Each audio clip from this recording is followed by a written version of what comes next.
Los lugares de trabajo ordinarios pueden ocultar peligros silenciosos. Una sola falla, un paso omitido o una rutina apresurada pueden convertir espacios familiares en trampas mortales. Estos 6 incidentes comenzaron como turnos normales y terminaron de formas que nadie en el lugar esperaba. Era el 9 de julio de 2016, en un vecindario suburbano a las afueras de Columbus, Ohio, durante un pequeño evento veraniego de cuadra organizado por residentes locales. Las familias colocaron sillas plegables cerca de la glorieta. Los niños andaban en bicicleta entre mesas plegables, y un castillo inflable rentado estaba colocado sobre un tramo de pasto junto a la banqueta. Un camión de helados, una vieja camioneta blanca tipo Step van con calcomanías de caricaturas, estaba estacionado junto a un hidrante. Sonaba música por el altavoz del techo en bucles cortos, y una fila de niños se formaba cerca de la ventanilla de servicio, apretando billetes pequeños en la mano.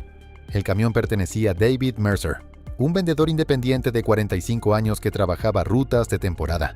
Él mismo se encargaba de todo: pedir producto, dar mantenimiento al sistema de refrigeración y conducir a reuniones locales donde los organizadores permitían pequeños vendedores, siempre que se mantuvieran alejados de los carriles de emergencia.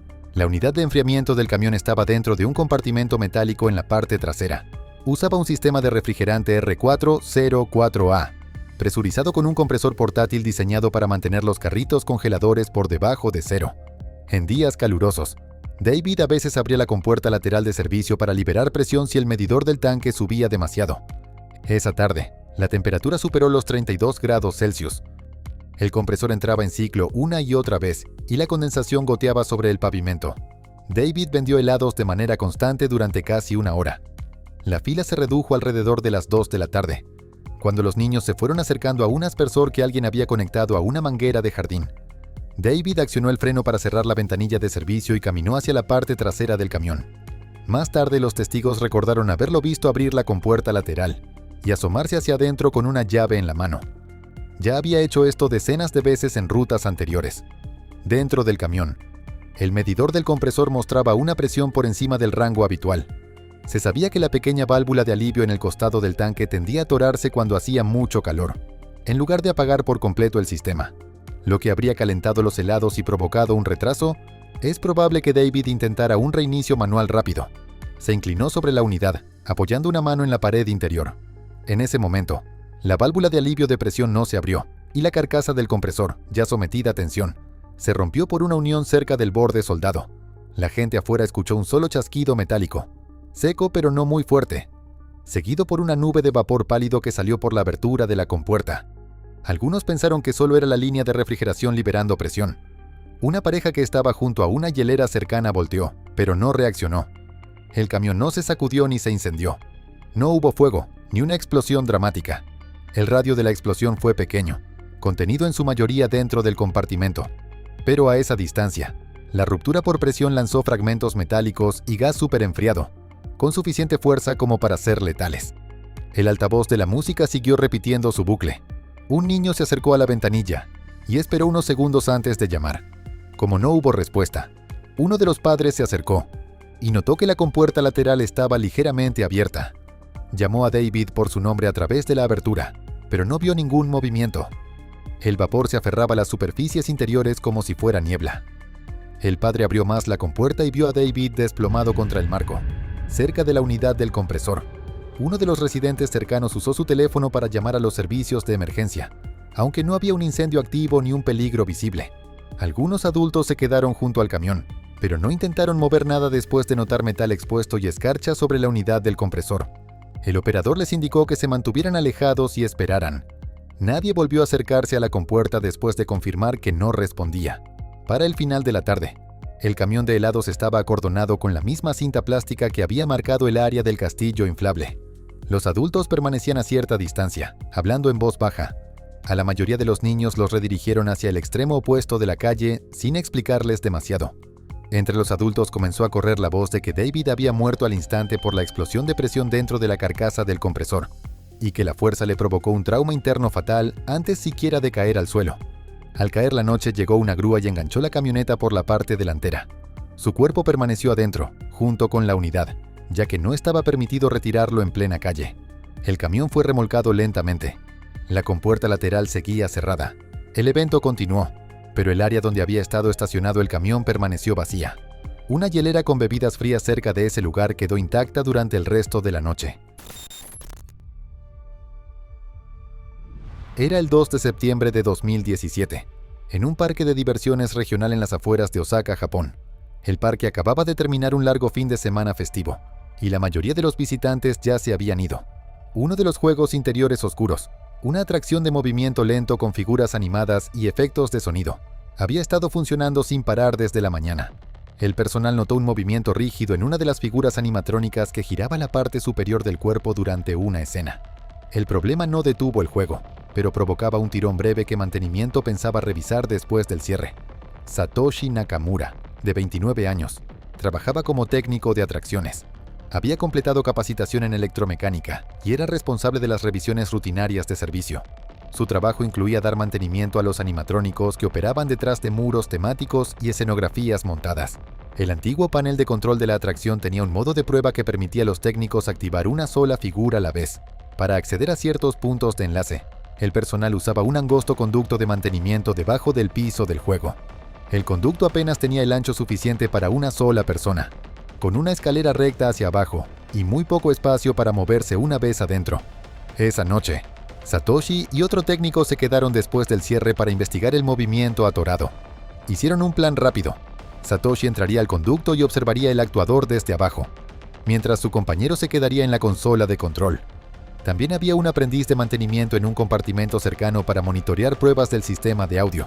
Un tono de aviso sonó por los altavoces de la atracción, indicando que los sistemas estaban a punto de activarse manualmente.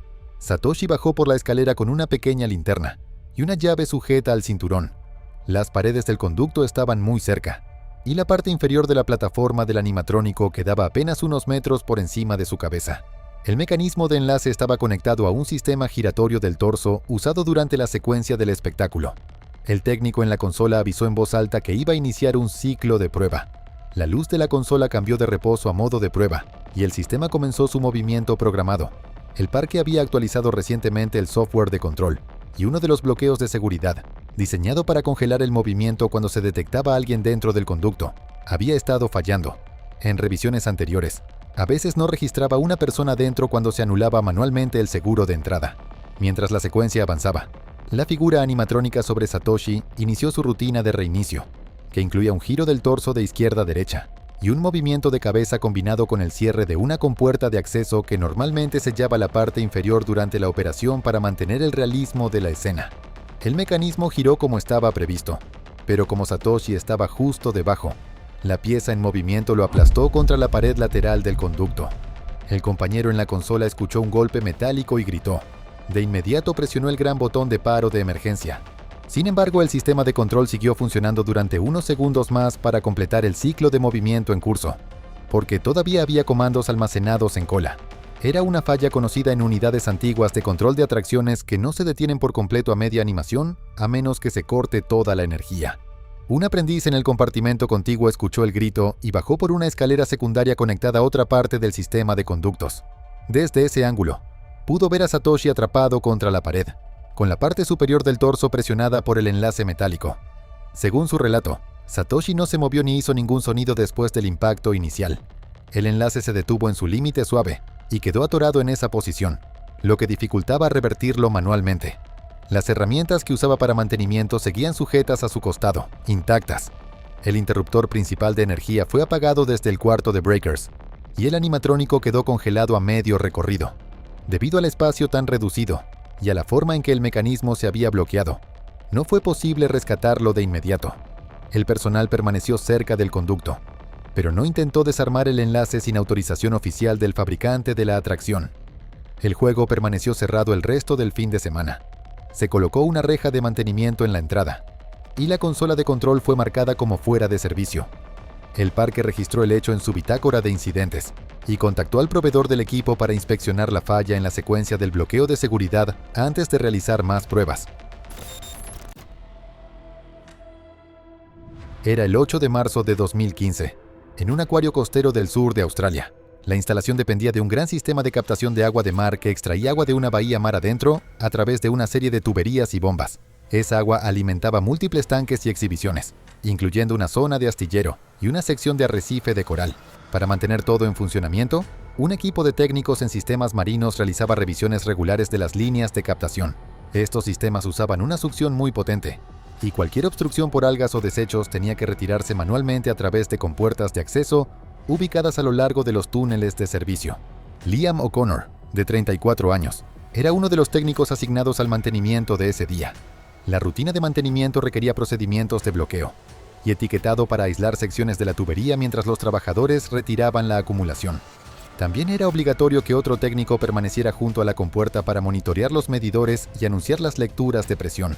Esa mañana, el trabajo ya se había pospuesto una vez debido al oleaje agitado en la bahía. Había una visita escolar programada, y el supervisor de mantenimiento quería que el trabajo quedara terminado antes de que los visitantes entraran a la galería situada sobre el área de filtración. El equipo se reunió cerca de la compuerta de servicio. Liam llevaba un raspador de mano y una pequeña lámpara sujetada a la muñeca con cinta. El técnico de apoyo se colocó en la parte superior de la compuerta con una tabla para anotar las lecturas del medidor de presión. Las bombas seguían funcionando para el resto del sistema, pero la sección a la que Liam entró estaba marcada como aislada. El sonido de las bombas retumbaba a través de las tuberías, haciendo difícil saber si se estaban produciendo cambios de flujo más adelante en la línea. Liam se metió por la compuerta, que apenas tenía el ancho suficiente para una sola persona a la vez. Avanzó apoyándose en los codos hacia la rejilla metálica que filtraba el agua de mar entrante. El técnico de apoyo se inclinó cerca de la abertura de la compuerta, observando tanto el medidor como el túnel oscuro al frente. La rejilla parecía estar parcialmente obstruida con materia vegetal arrastrada por las mareas recientes. Limpiarla restauraría el flujo y detendría las alarmas menores en el panel de monitoreo del piso superior. Mientras Liam trabajaba, un operador en la sala de control ajustó la configuración de la bomba principal del pozo de captación para mantener la circulación adecuada del tanque de tiburones. Según los registros revisados después, ese ajuste incrementó la succión en la línea de captación conectada al lugar donde estaba Liam. Una válvula aguas abajo, que debía haberse abierto por completo, solo se movió hasta la mitad, provocando un aumento repentino de presión negativa dentro de la cámara de servicio. Como las bombas hacían mucho ruido y no había una alarma audible conectada a esa sección específica, el cambio pasó desapercibido. El técnico de apoyo sintió un jalón repentino de aire y vapor de agua en la abertura de la compuerta. Metió la mano y sintió cómo la succión tiraba de su brazo. Le gritó a Liam y recibió una respuesta ahogada. Antes de que pudiera asegurar una línea de sujeción, la succión aumentó. El cambio de presión arrastró residuos sueltos hacia adelante, y luego Liam fue jalado hacia la parte angosta de la tubería donde comenzaba la garganta de captación. El técnico en la compuerta gritó e intentó meter el brazo para alcanzarlo, pero la tubería se estrechaba demasiado rápido, y el flujo de aire dificultaba cualquier movimiento. El personal en el piso superior respondió al llamado cortando la energía de la bomba del pozo. Sin embargo, las bombas industriales no se detienen de inmediato, y el movimiento del agua siguió jalando durante varios segundos más. Para cuando la succión disminuyó, Liam ya había sido arrastrado más adentro de la cámara de captación. La geometría de la tubería hacía imposible verlo desde la compuerta. El equipo detuvo por completo el movimiento del agua y apagó totalmente el sistema de captación para permitir un ingreso seguro. Nadie intentó meterse más adentro, hasta que las lecturas de flujo bajaron a cero. El acuario cerró el ala afectada y bloqueó el acceso a las ventanas de observación sobre la galería de captación. Se recopilaron los registros de trabajo, y el sistema de captación permaneció fuera de servicio hasta que el personal de ingeniería pudiera instalar compuertas de barrera física cerca de la entrada, para evitar el acceso directo a zonas de alta succión. La visita escolar fue redirigida a otras exhibiciones, y la bahía de captación permaneció en silencio durante el resto del día. Era el 21 de noviembre de 2018, en una planta biotecnológica de tamaño mediano, ubicada en las afueras de Frankfurt, Alemania. La instalación se especializaba en vacunas de lotes pequeños y operaba las 24 horas para cumplir con fechas límite de contratos. En el nivel inferior del ala de procesamiento estéril, varias cámaras de liofilización, también llamadas liofilizadores, estaban alineadas a lo largo de un corredor de servicio. Estas cámaras utilizaban una presión de vacío intensa para extraer la humedad de los viales después del llenado. Cada unidad tenía una compuerta de acceso manual y requería la inspección de los sellos de empaque antes de cada operación programada. Anya Weber, de 38 años, trabajaba como técnica de servicios estériles. Llevaba el tiempo suficiente en la empresa como para encargarse de las rutinas de inspección sin supervisión. El trabajo requería que los técnicos revisaran visualmente el revestimiento del empaque dentro de cada cámara, para asegurarse de que no hubiera grietas ni residuos que comprometieran el sello de vacío. La política de la empresa decía que 2 personas debían verificar que la cámara estuviera despejada antes de que el sistema iniciara un ciclo de vacío.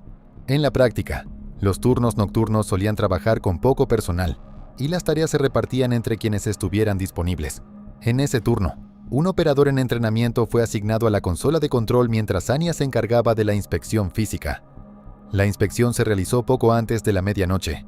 Las órdenes de trabajo mostraban que el siguiente lote de producción estaba programado para la madrugada, así que el mantenimiento tenía que terminarse antes de que el sistema pudiera volver a operar. Una actualización de software había cambiado recientemente el tiempo que el sistema esperaba antes de aplicar por completo la presión de vacío. La actualización también ajustó la forma en que el sensor de ocupación, un simple bloqueo de seguridad basado en presión, confirmaba que la cámara estaba sellada y vacía.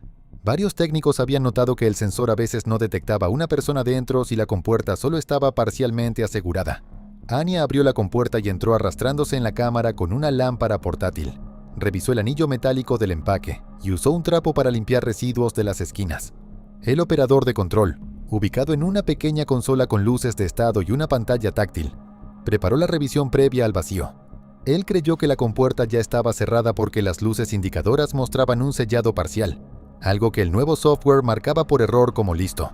Activó el sistema en modo de pre-vacío. Dentro de la cámara, Anya llevaba una mascarilla simple de respiración de corta duración, normalmente usada para limpieza química, no para exposición a un vacío total. Cuando la presión comenzó a bajar, el aire silbó a través de los bordes del empaque. Ella notó que la succión jalaba de su traje con más fuerza de lo habitual durante revisiones normales. Se giró hacia la compuerta y golpeó 2 veces, una señal común para pausar la secuencia. El operador miró la consola, pero interpretó mal una luz de estado tenue, creyendo que se refería a una estabilización de presión y no a ocupación. El sistema de control avanzó automáticamente a la siguiente etapa de presión. El vacío aumentó rápidamente, presionando el pecho de Anya y dificultándole moverse. Intentó alcanzar la manija interior de liberación manual, pero requería un giro firme que era más difícil de hacer cuando la presión empujaba hacia adentro desde todos los lados. El operador en entrenamiento notó un pico en el medidor de presión e intentó iniciar un ciclo de reversa. Sin embargo, las válvulas de vacío bajo carga no siempre responden de inmediato, y el mecanismo de sellado quedó bloqueado mientras el sistema intentaba alcanzar el umbral de presión programado. La succión dentro de la cámara se intensificó en cuestión de segundos. Los registros posteriores mostraron que el vacío superó niveles seguros de respiración para una entrada sin protección total. El ciclo de presión completó su aumento antes de que se cortara la energía en el breaker. Para entonces, los sensores interiores ya no mostraban más movimiento dentro de la cámara. El personal permaneció junto a la compuerta, pero no la abrió hasta que las lecturas de presión volvieron a la normalidad, ya que abrir la puerta de inmediato podía dañar tanto la cámara como al operador que estuviera cerca de ella. Una vez que el sistema se equilibró, mantenimiento bloqueó la consola y acordonó el área. La cámara fue marcada como fuera de servicio, y la producción en esa sección se detuvo, hasta que el proveedor del equipo pudiera revisar la falla del sistema de bloqueo de seguridad. Se agregaron nuevas instrucciones que exigían un sensor físico de ocupación, no solo verificaciones basadas en presión, antes de permitir que cualquier ciclo de vacío volviera a activarse. Era el 12 de mayo de 2017, en una pequeña lavandería comercial sobre una calle secundaria de Birmingham. El negocio procesaba ropa de cama de hoteles y mandiles de restaurantes durante la noche, para que las entregas pudieran salir antes del amanecer. El edificio era angosto, con 2 mesas de doblado, una pared de secadoras y una esquina de tratamiento químico cerca de un desagüe en el piso. En lugar de grandes tinas industriales, la lavandería usaba tambores metálicos redondos con tapas abatibles. Estos tambores contenían detergentes alcalinos y oxidantes fuertes, usados para eliminar manchas que el lavado normal no podía quitar. Paul Shane, de 27 años, trabajaba en el turno de noche junto con otros 2 empleados.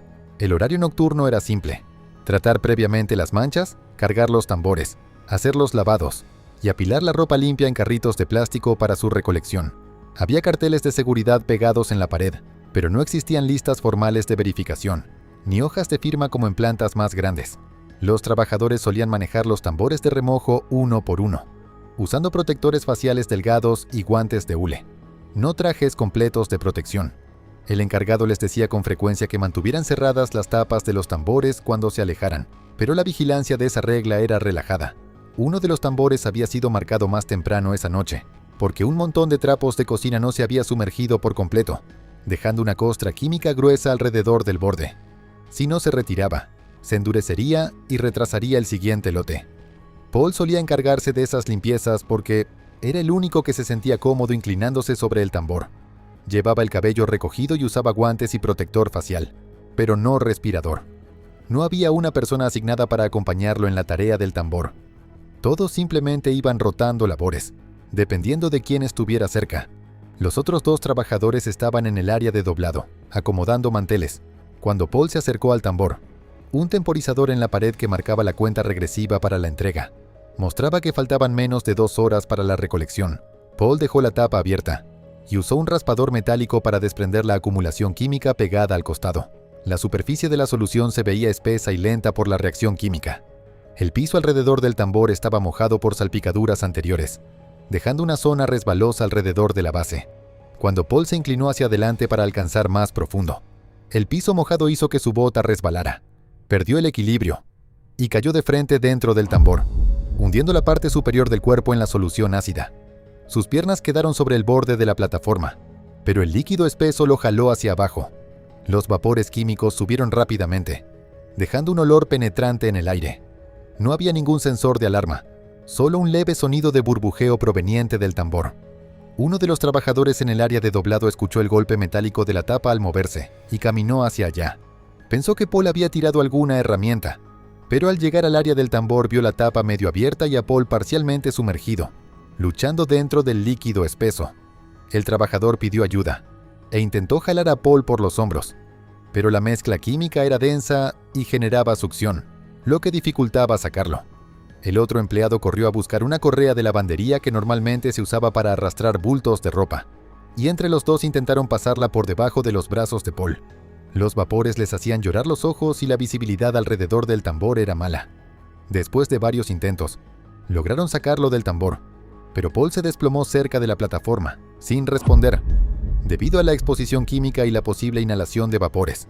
El tambor siguió burbujeando, y los trabajadores se alejaron por el fuerte olor. Llamaron al encargado del local, quien les indicó que apagaran la bomba química y mantuvieran el área despejada. La estación del tambor de lavandería fue bloqueada con 2 carritos plegables, y ya no se realizó ningún otro tratamiento de manchas en ese turno. Más tarde, el encargado anotó el incidente en la libreta escrita a mano que usaban para notas de entrega. Se escribieron nuevas instrucciones con marcador en la pared sobre el tambor, indicando que nadie debía limpiar un tambor a solas y que otro trabajador tenía que estar presente antes de comenzar. El resto de las cargas de lavandería se hicieron a un lado, y la siguiente recolección salió sin el lote tratado. Era el 18 de enero de 2016 en una cafetería abierta a las 24 horas ubicada sobre una calle comercial en Manila.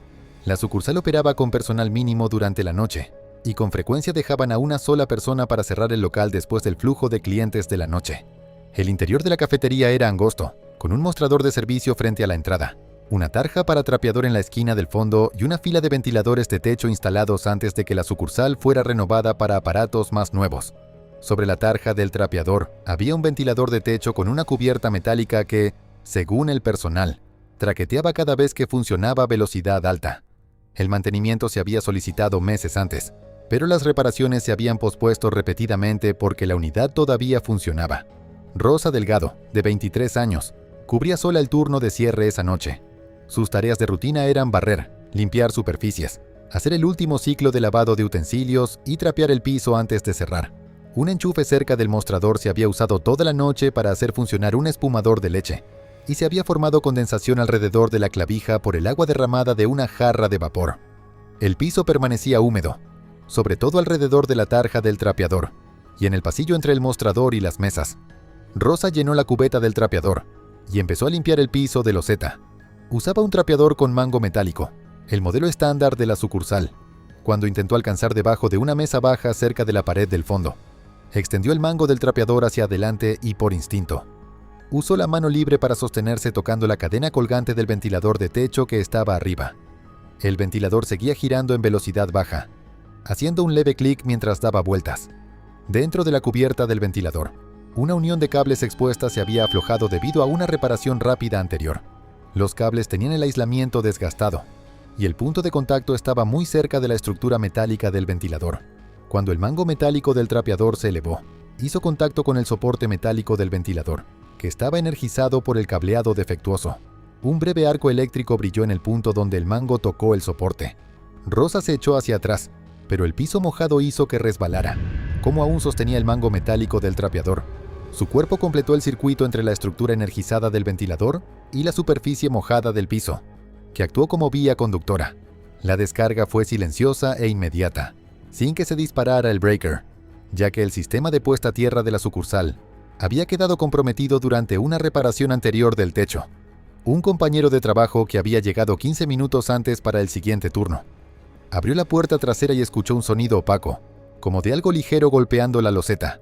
Llamó a Rosa por su nombre, pero no recibió respuesta.